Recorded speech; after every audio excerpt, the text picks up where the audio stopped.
Marami ang naantig noon sa kwento ng 90s kapuso soap na Ana Karenina. Kaya ngayon muling magpapaiyak ang kwento ni na Ana, Karen at Nina na gagampanan ng Kapuso Teen Stars. Makichika kay Lar Santiago.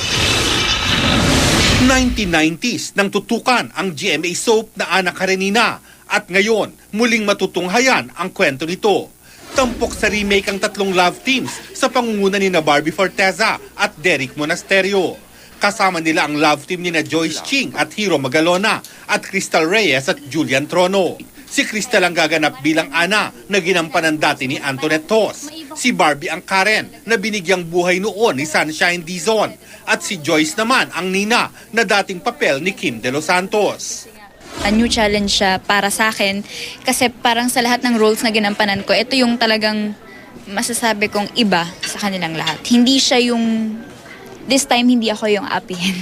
Ang magiging challenge para sa akin dito yung, kasi yung character po ni Vincent parang siya yung magmamayari ng negosyo, kumbaga mature in terms of business and money handling.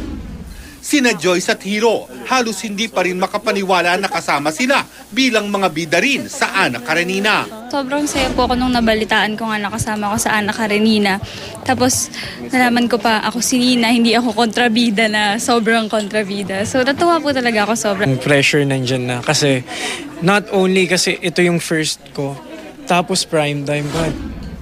Sina Crystal at Julian, ngayon pa lang ay pinaghahandaan na ang malaking break na itong ibinigay sa kanila ng GMA.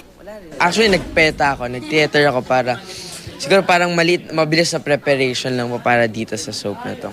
Po yung nagmagpakailanman ako, parang yun yung ginamit ko na simula para maiba ko po yung look. Kasi yun nga rin po palaging bata, ganun din po. So, para maiba naman yung tingin nila sa akin. Lar Santiago, updated sa Showbiz Happening.